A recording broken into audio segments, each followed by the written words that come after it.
Hello students, तन्मय education hub के YouTube channel पर आपका हार्दिक स्वागत और अभिनंदन है। जैसा कि आपको पहले बता चुके हैं कि हम सबसे पहले चैप्टर स्टार्ट करेंगे इंग्लिश के अंदर, और इंग्लिश की अपनी पहली क्लास ये रहेगी, जिसके अंदर हम फर्स्ट फ्लाइट का पहला chapter a letter to God start करने जा रहे हैं। ए लेटर टू गॉड जो चैप्टर है अपना, उस चैप्टर के अंदर बच्चों स्टोरी क्या है, सबसे पहले मैं आपको वो थोड़ी सी बता देता हूँ। इस चैप्टर के अंदर एक किसान है जिसका नाम है लेंचो, जो कि खेती पर निर्भर है। और वो जो किसान है, उसकी जो फसल है वो क्या हो जाती है बच्चों, नष्ट हो जाती है। जिसे लेकर वो भगवान को क्या लिखता है, पत्र लिखता है। किस लिए? कि भगवान उसकी क्या करें, मदद करें। तो इसी को ध्यान में रखते हुए हम चैप्टर को स्टार्ट करते हैं। तो सबसे पहले हम देखते हैं बच्चों कि चैप्टर का जो लेखक है, कवि है, वो कौन है। तो सबसे पहले जो कवि है या लेखक है अपने चैप्टर के, उनका नाम है जीएल फ्योंटेस। जीएल फ्योंटेस। तो आपको कवि का नाम क्या रखना है बच्चों, याद रखना ही रखना है, ये ध्यान आप देते रहें, है ना। तो देखते हैं। तो चैप्टर को स्टार्ट करने से पहले हम सबसे पहले बिफोर यू रीड पढ़ते हैं। तो बिफोर यू रीड में हम पढ़ेंगे, देखो, this faith can move moments mountains, यानी कि वे कहते हैं जो किस पे विश्वास रखते हैं, जो विश्वास रखते हैं पर्वतों को हिलाने में। But what should be put over faith in, किंतु हमें हमारा विश्वास किस में रखना चाहिए, यही सबसे बड़ा हमारा प्रश्न उठता है कि हमें विश्वास किस चीज में रखना चाहिए बच्चों। This is the question, this story delicately possess, यानी कि यही कहानी हमें क्या करती है, इस सीख को बताती है या इस सीख को समझाने की कोशिश करती है कि हमें विश्वास किस चीज में रखना चाहिए। तो आगे देखते हैं बच्चों। Lencho is a farmer. Lencho एक फार्मर है। हु, जो, हु का मतलब होता है बच्चों जो। ये जो हु आया है बच्चों, सबसे पहले मैं बता देता हूँ आपको, ये लेंचो के लिए है। Writes a letter to God, जो कि क्या लिखता है, एक लेटर लिखता है।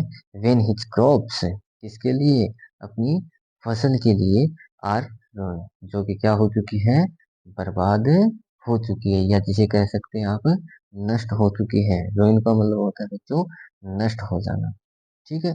आस्किंग फॉर है 100 पेसोज, यानी कि वो कितने पेसोज के लिए लेटर लिख रहा है, 100 पेसोज, यानी कि 100 पेसोज के लिए। ये 100 पेसोज यानी कि 100 पेसोज के लिए। डच लेंचो लेटर रीच गोड, क्या लेंचो का जो लेटर है, पत्र है, वो गोड तक पहुंचता है। रीच का मतलब होता है बच्चों पहुंचना। Dutch God send him the money, क्या मदद करते हैं भगवान उसकी वापिस से। दिस वाट योर आंसर, क्या तुम इसका आंसर दे सकते हो। To these questions would be, क्या तुम इस क्वेश्चंस का आंसर दे सकते हो क्या, कि लेंचो तक ये जो पत्र है वो पहुंचता है या नहीं पहुंचता। And guess how this the story continue before you begin to read it, और इस स्टोरी को आप गेस करो, इस स्टोरी को आप आगे पढ़ो, और आप इसके बारे में क्या करो, अनुमान लगाओ कि क्या लेंचो को वो भगवान जो है वो पैसे भेजते हैं या नहीं भेजते, लेंचो की मदद करते हैं या नहीं करते। तो इसके बारे में आगे बच्चों दिया हुआ है आपको, लेटर कैसे लिखना है, लेंचो कहाँ पे लेटर लिख के देके आता है। क्योंकि लेटर जो है आपको पता है, या तो पहले के ज़माने में डाकघर से दिए जाते थे। तो जो लेंचो है वो डाकघर में जाता है, किसे मनी ऑर्डर देता है। ठीक है।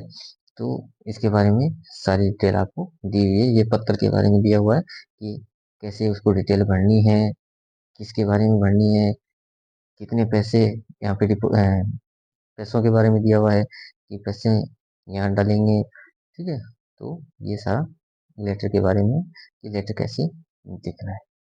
तो हम सबसे पहले इस चैप्टर को स्टार्ट करते हैं बच्चों। तो चैप्टर स्टार्ट होता है हमारा यहाँ से, द हाउस से।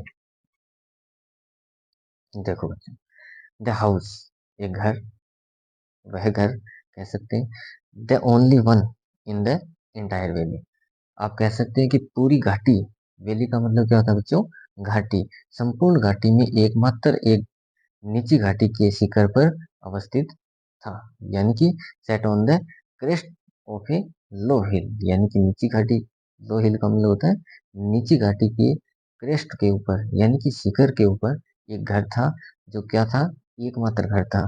From this higher heights one could see the river and the field of ripe corn dotted with the flowers that always promised a good harvest। तो इसका मतलब क्या हुआ बच्चों कि ऊंचाई के ऊपर, यानी कि इस ऊंचाई के ऊपर कोई भी व्यक्ति नदी को और पक्की फसल के खेत को, जिसमें बिंदुओं की तरह फूल उगे हुए थे। ठीक है, हार्वेस्ट का मतलब क्या होता है, उगना, या कह सकते हैं हार्वेस्ट करना, उगना।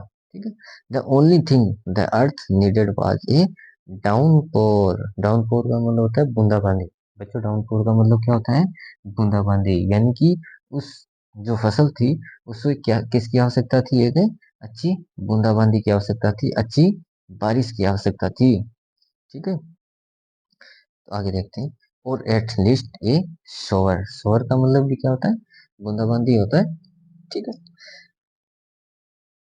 Thought out the morning Lencho, यानी कि एक मॉर्निंग की बात लेंचो कर रहा है, यानी कि मॉर्निंग की बात है। मॉर्निंग का मतलब सुबह सुबह, पूरे प्रातःकाल की बात है। लेंचो जो, हु जो know his field intimately had done nothing else but see the sky toward the north east. इसका मतलब क्या हुआ बच्चों कि जो लेंजो है वो अपने खेतों को घनिष्ठता से क्या करता था, इंटीमेटली को मतलब होता है घनिष्ठता से क्या करता था, एकदम से अच्छे तरीके से जानता था। नो को मतलब होता है जानना, और न्यू इसकी क्या है, सेकंड फॉर्म, यानी कि जो लेंजो है वो अपने खेतों को बहुत अच्छे तरीके से क्या करता था, जानता था। Had nothing else, had nothing else का मतलब होता है उसने क्या किया था, कभी नहीं, नथिंग का मतलब नहीं, else but see the sky toward the north east. इसका मतलब हो गया कि उसने उत्तर पूर्व जो आकाश की ओर देखने के सिवाय अन्य कुछ नहीं किया था, यानी कि टुवर्ड का मतलब इसके अलावा। ठीक है बच्चों, तो आपको जो भी मीनिंग समझ में नहीं है तो आप बच्चों डिस्क्रिप्शन में भी लिख सकते हैं कि सर इसका मतलब क्या है, तो मैं आपको वापस आंसर भी दूंगा। ठीक है, तो आगे देखते हैं अपन, आगे देखिए। Now we are really going to get some water। अब हम वास्तव में ही कुछ जल प्राप्त करने जा रहे थे, मतलब इसका मतलब ये हो गया कि कुछ बारिश होने जा रही थी, यानी कि लेंचो को लग रहा था कि बारिश तो आने वाली है। The women who was preparing super, यानी कि जो वोमेन थी, वोमेन कौन थी बच्चों यहाँ पे, महिला। महिला कौन थी यहाँ पे, लेंचो की वाइफ होगी। तो महिला जो रात्रि भोजन क्या कर रही थी, तैयार कर रही थी, यानी कि really going to got some water women,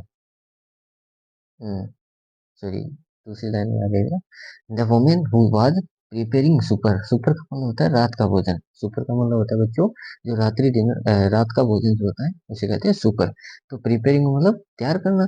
तो जो वोमेन थी, यानी कि लेंचो की वाइफ थी, वो रात का भोजन क्या कर रही थी, तैयार कर रही थी। और रिप्लाई करती है, वो उत्तर देती है, क्या उत्तर देती है, यस गॉड विलिंग, जैसी भगवान की इच्छा हो।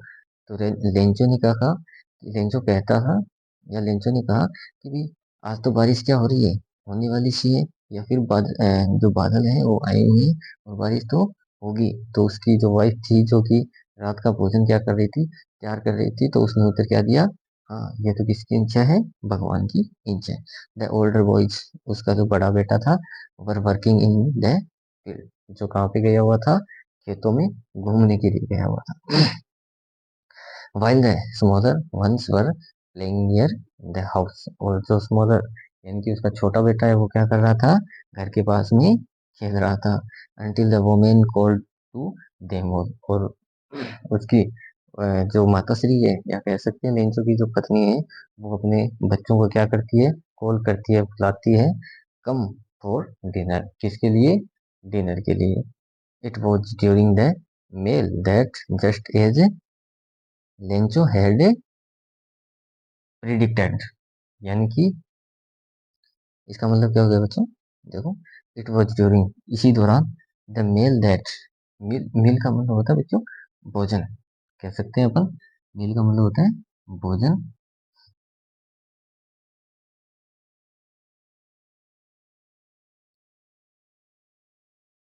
ये जो हुआ सब कुछ किसके दौरान हुआ? भोजन के दौरान, ठीक है। लेंचो आज प्रिडिक्टेड, प्रिडिक्ट का मतलब होता है भविष्यवाणी करना। तो लेंचो ने क्या की? भविष्यवाणी की। Big drops of rain began to fall, और उसी दौरान क्या होने लगी थी? भारी बारिशें होने लगी थी। In the north east Hugh mountains of clouds, और नॉर्थ ईस्ट से उत्तर पूर्व से क्या होने लगे थे? माउंटेन यानी कि ह्यूज माउंटेन्स यानी कि बड़े बड़े जो बादल्स थे वो माउंटेन की तरह लगने लगे थे। एंड सीन अप्रोचिंग, जो कि क्या हो रहे थे? माउंटेन की तरह प्रतीत हो रही थी। The air was fresh and sweet, और एयर भी क्या चलने लगी थी? फ्रेश चलने लगी थी, यानी कि शुद्ध हवाई चलने लगी थी। स्वीट, स्वीट में से ताजा हवाई चलने लगी थी। आगे देखिए, द मेन वेंट, जो व्यक्ति है, जो किसके लिए है? लेंचो के लिए। Went out for no other reason than to have the pleasure of feeling the rain on his body. और जो लेंचो है वो क्या कर रहा था? उसके अंदर प्लेजर यानी आनंदित हो रहा था। किसके अंदर? बारिश की बूंदों को देखकर, और फीलिंग कर रहा था, महसूस कर रहा था the rain on his body, अपनी बॉडी के ऊपर। एंड व्हेन ही रिटर्न्ड, और वह लौटता है, ही एक्सक्लेम्ड, और एक्सक्लेम का मतलब क्या होता है बच्चों? एक्सक्लेम करना है। क्या करना? एक्सक्लेम करना। एक्सक्लेम करने का मतलब होता है वह पूरी प्रतिक्रिया को क्या करता है? दोहराता है। These aren't rain drops falling from the sky, यानी कि वो क्या कह रहा है कि कोई बारिश की बूंदे क्या नहीं हो रही है? स्काई यानी कि आसमान से नहीं गिर रही है। दे आर न्यू कॉइन्स, वो तो क्या हो रहे हैं? नए सिक्के गिर रहे हैं। यानी कि जब एक किसान, बच्चों आप प्रतीत कर सकते हो, जब के किसान जब खेती करता है तो उसके लिए बारिश कोई बूंदे नहीं होती, या पानी की कोई बूंदे नहीं होती। उसके लिए वो क्या होता है? न्यू कोइंस होता है। उसके लिए क्या होता है? वो एक अच्छा सिक्का होता है, क्योंकि वो उसकी उसकी जो जीवारी है पूरी, वो किस पे निर्भर है? उसे खेती पर निर्भर है ना। चलो आगे देखते हैं। द बिग ड्रॉप्स, जो बड़ी बूंदे थी, आर 10 सेंट पीसेज, उनको क्या नाम दिया गया है? 10 सेंट पीसेज। ये बच्चों प्रसंग भी बनता है, उसको आपको ध्यान में रखना है कि जो बड़ी बूंदी है उसको कितने पैसों कहा गया है, यानी कि 10 सेंट पीसेज कहा गया है। And the little ones are 5, और लिटिल जो बूंदे हैं, छोटी बूंदे हैं, उनको कितने पैसे, कितने सेंट के पैसे कहा गए हैं? 5 सेंट पैसे कहा गया है। ठीक है, आगे देखते हैं। चलो,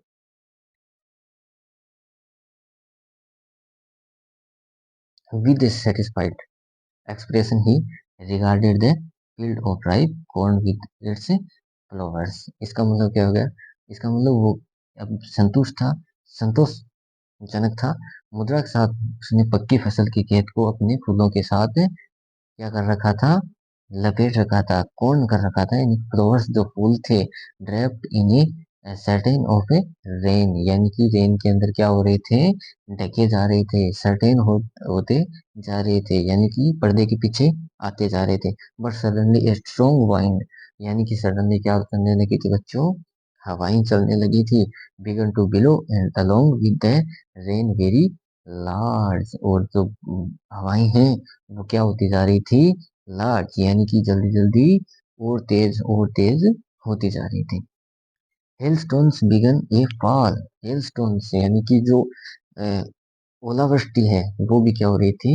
स्टार्ट हो चुकी थी। फॉल का मतलब होता है बच्चों गिरना, और हेलस्टोन का मतलब होता है ओलावृष्टि।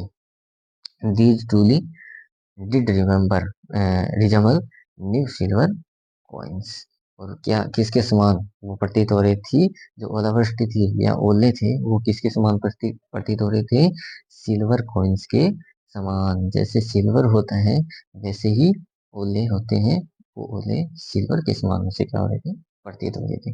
The boys exposing themselves to the ring run out to collect the present pearls. Pearls होते हैं मोती, पेयर्स होते हैं बच्चों मोती। तो जो बच्चे थे वो क्या कर रहे थे? एक्सपोजिंग कर रहे थे, यानी कि इकट्ठा कर रहे थे किसको, उन्हें ओलावृष्टि के अंदर जो ओले होते हैं उनको क्या कर रहे थे, इकट्ठा कर रहे थे। तो बच्चों, आज के लिए हम इतना ही पढ़ेंगे। मैं आशा करता हूँ कि आपको जो जितना पढ़ा है उतना समझ में आया होगा। आप वापिस से चैप्टर को पढ़ें, वापिस से वीडियो को देखें, यही आशा करते हैं। इसके बाद अपना कल जो नया वीडियो है वो चैनल पे आएगा। ठीक है, थैंक यू, धन्यवाद। वीडियो को ज़्यादा से ज़्यादा शेयर करें, ज़्यादा से ज़्यादा सब्सक्राइब करें, लाइक करें और सबको वीडियो पहुंचाएं जो बच्चे कोचिंग नहीं ले पाते, उन्हीं के लिए अपना चैनल बना है। तो ठीक है, थैंक यू बच्चों।